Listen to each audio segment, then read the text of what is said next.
Nama gue Benny. Dan pada kesempatan kali ini, gue akan menceritakan alur cerita film yang berjudul I Saw the Devil. Film yang dirilis pada pertengahan tahun 2010 ini menceritakan tentang seorang kekasih detektif yang dibunuh dengan sangat kejam. Apakah sang detektif dapat membalaskan dendamnya? Tanpa basa-basi, simak cerita berikut dan selamat mendengarkan.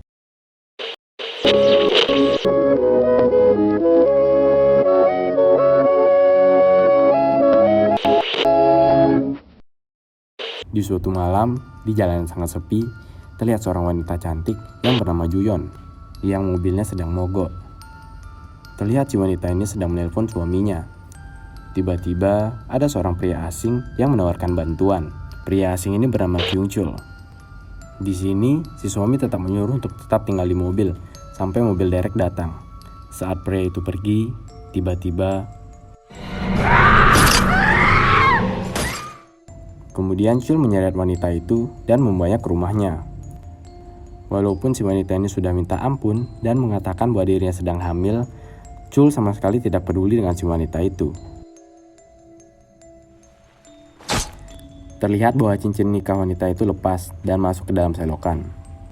Singkat cerita, akhirnya potongan tubuh Juyon berhasil ditemukan oleh seorang detektif, dan sekaligus suami dari wanita itu yang bernama Kim ini pun sangat terpukul sampai-sampai Kim meneteskan air mata.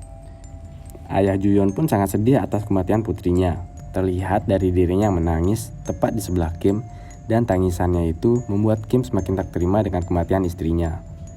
Pada saat upacara pemakaman Juyon, Kim kembali tak bisa menahan air matanya dan berjanji akan memberikan banyak rasa sakit kepada pelakunya.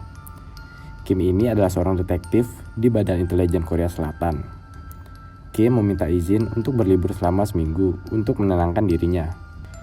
Karena ia adalah seorang detektif, Kim meminjam sebuah alat pelacak dan meminta data-data orang yang dianggap berpotensi terhadap kasus-kasus seperti ini. Didapatkanlah beberapa pelaku yang kemungkinan besar adalah pelaku membunuh istrinya. Scene pun berpindah dan memperlihatkan salah satu pelaku yang sedang berfantasi ria di kamarnya.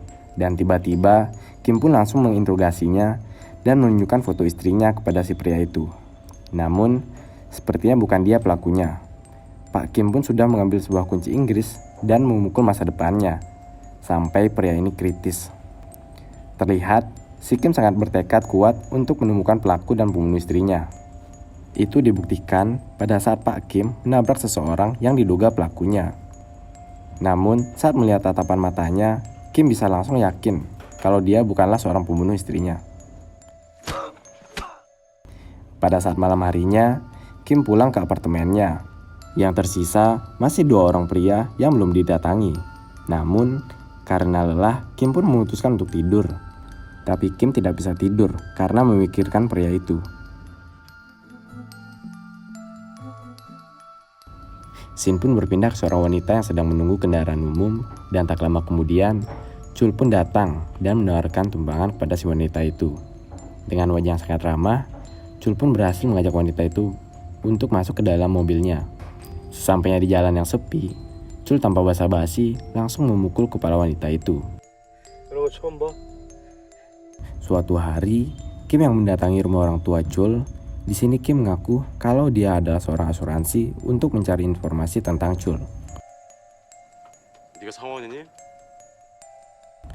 Setelah mendapatkan informasi mengenai Chul, Kim langsung mendatangi tempat itu.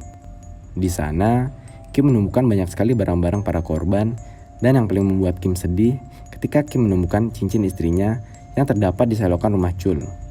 Chul yang bekerja sebagai supir bus sekolah ini sangat cocok sekali untuk menutupi profesi aslinya yang sebagai seorang psikopat. Tanpa dia sadari, Kim sudah meletakkan sebuah GPS pada bus sekolah itu.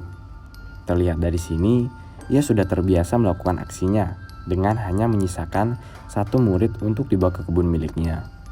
Sebelum dibunuh, Chul terbiasa untuk meraba dan menggenjotnya. Tiba-tiba,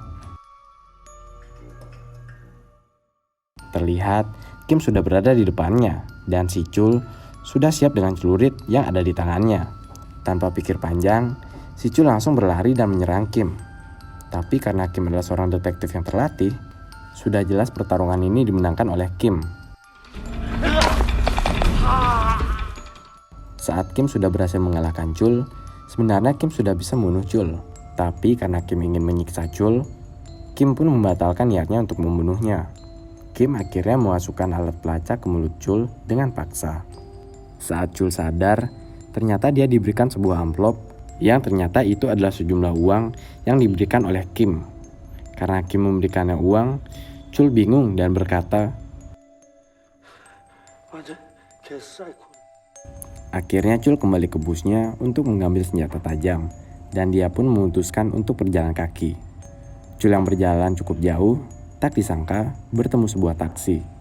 Supir taksi dengan baik hati itu menawarkan tumpangan kepadanya. Dan di dalam taksi itu sudah ada satu penumpang. Dengan insting psikopatnya, Chul mengetahui kalau kedua orang itu ingin membunuhnya. Dan dengan cepat, Chul membunuh mereka berdua. Kemudian, taksi itu menabrak pembatas jalan dan Chul menyimpan mayat mereka di bagasi taksi. Dengan uang yang diberikan Kim tadi, Chul mendatangi klinik untuk mengobati lukanya. Jiwa psikopatnya pun muncul setelah ia melihat seorang perawat cantik. Saat si perawat ini pergi ke ruang penyimpanan, di belakang sudah terlihat Chul yang berada di sana. Dengan mengancam, Chul menyuruh si perawat itu untuk membuka bajunya. Dan Chul juga memaksa perawat itu untuk meniup-niup rudalnya. Saat sedang enak-enaknya, tiba-tiba Kim pun datang dan kembali mengajar Chul. Chul terkejut karena saat ingin menusuk Kim, Kim malah menahannya sampai tangan berdarah. Kim pun memberikan pelajaran kepada Chul dengan memotong kakinya pada bagian belakang agar Chul pincang. Scene pun diperlihatkan Chul yang turun dari sebuah parkiran. Kemudian Chul pergi dari sana dan berhenti di jalan yang sepi. Tak lama kemudian, Chul melihat sebuah lampu mobil yang datang. Chul pun segera keluar dan memanfaatkan kesempatan itu. Ternyata mobil tersebut berisi tentara militer. Chul pun mengurungkan niatnya dan pergi ke rumah sahabatnya yang sangat sadis. Mereka berdua adalah pasangan kanibal yang bernama Taeju dan Sejung. Mereka berdua sering menculik gadis-gadis muda untuk dijadikan makanan. Sambil membakar sebatang rokok, Chul terus berpikir tentang apa yang sebenarnya diinginkan oleh Kim. Sambil teringat tatapan tajam Kim. Dan sampai akhirnya dia mendapatkan jawabannya. Beralih ke Taeju yang terlihat sedang memeriksa stok daging manusia di kulkasnya. Taeju kemudian menyeret seorang wanita yang akan dijadikan makanannya. Saat Taeju ingin membunuh wanita itu, tiba-tiba seketika Taeju menyerang Kim hingga saat Kim ingin memotong tangannya, Chul pun datang dan menembak Kim. Untung saja Kim berhasil selamat dengan loncat dari jendela. Kim pun kembali masuk melalui lantai bawah, dan saat sedang melihat keadaan sekitar, tanpa sadar, Sejung memperhatikannya dari balik pintu. Beruntungnya, Kim berhasil melumpuhkan Sejung. Saat Kim akan mengambil senjatanya, Taeju pun tiba-tiba muncul dan berusaha melukai Kim. Lagi-lagi, Kim berhasil melumpuhkan Taeju dengan membuat kepalanya bocor. Ketika Kim menyadari kedatangan Chul, Kim pun melempar sejumlah kail pancing dan bersembunyi. Setelah mendengar teriakan Chul yang menginjak kail itu, Kim keluar dan langsung menendangnya. Di sini, Kim tidak akan membunuh Chul dan kembali membiarkannya hidup dan membawanya ke sebuah klinik. Sementara itu, pihak kepolisian datang ke rumah pasangan kanibal ini. Pihak kepolisian akhirnya mengetahui bahwa di balik semua ini adalah perbuatan Kim. Seorang komandan kepolisian yang bernama Oh menemui mertua Kim dan memintanya untuk menghentikan aksi Kim ini. Tapi mertua Kim tidak bisa menghentikan Kim, dan dia sudah mengetahui Kim adalah seorang yang berkomitmen dan bertekad kuat. Chul yang kabur dari klinik, dan dia sudah mengetahui kalau Kim memasukkan alat pelacak ke tubuhnya. Dan dengan sengaja, Chul masuk ke apotik dan kemudian melukai orang di sana. Chul melakukan ini agar konsentrasi Kim menjadi pecah. Sementara itu, Chul yang sedang buang air besar berhasil mengeluarkan alat pelacak itu dan memasukkannya ke dalam tubuh seorang supir taksi. Tak punya pilihan lain, Kim menemui Tae-ju yang ternyata masih hidup dan dia dirawat di rumah sakit. Kim bertanya,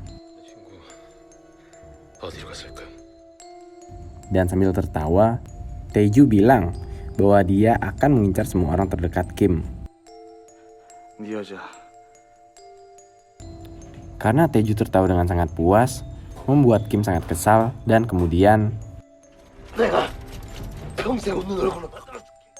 Kim pun menghubungi Komandan Oh untuk menuju ke rumah mertuanya.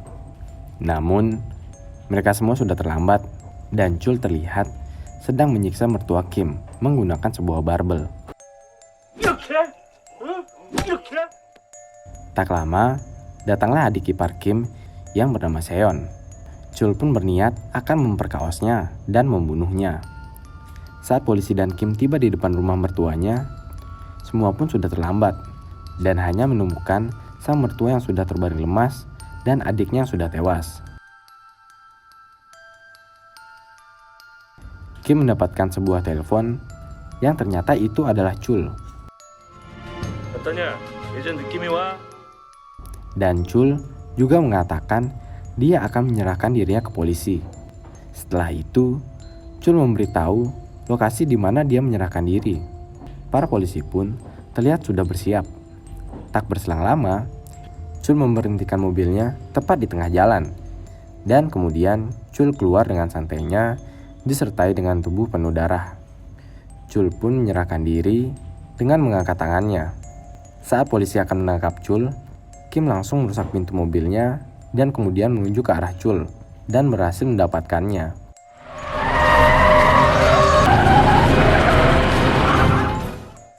Dan Kim pun membawa Chul pergi ke rumahnya sendiri. Sama seperti para korban yang sudah dibunuhnya. Jiwa psikopat dari Chul yang sudah melekat dari dalam dirinya terlihat dari Kim yang sudah menempelkan putung rokok ke matanya dan menusuk pipinya dengan sebuah obeng. Tapi dia masih bisa tersenyum puas atas kemenangannya. Kim sudah merencanakan sesuatu yang akan membuat Chul benar-benar ketakutan. Kim pun pergi menuju pintu belakang yang dimana dia membiarkan Chul terikat pada sebuah mekanisme alat pemenggal kepala yang terhubung melalui pintu depan, sehingga saat orang membuka pintu, maka secara otomatis besi tajam akan langsung memenggal leher Chul. Saat Kim berjalan pergi, terlihat muncul sebuah taksi yang ternyata itu adalah keluarga Chul. Saat keluarga sedang mencoba membuka pintu, Chul dengan susah payah meneriaki keluarganya sambil menggigit tali. Di akhir film, diperlihatkan Kim yang menangis karena teringat istrinya seusai membunuh Chul. Nama gua Benny, dan jangan lupa untuk waspada.